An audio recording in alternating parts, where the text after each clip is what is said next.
আসসালামু আলাইকুম। এভাবে যদি আপনারা রান্না করেন তাহলে খুব তাড়াতাড়ি আপনারা রান্না করতে পারবেন।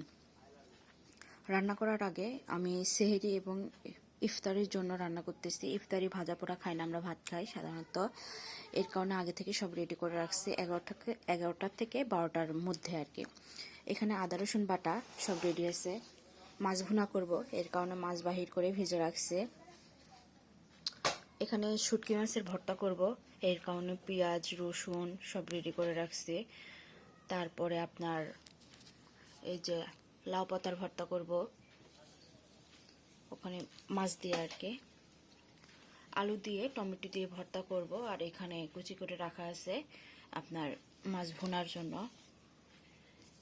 এখানে এই যে ডাল, আমি চাল ডাল মানে 3-4 রকমের ডাল আর চাল সব একসাথে ভালো করে ধুয়ে শুকিয়ে ব্লেন্ডার করে নিয়ে এইভাবে ভিজে রাখলে সুন্দর হয়, তাহলে আর বাটাবাটির কোনো ঝামেলা থাকে না।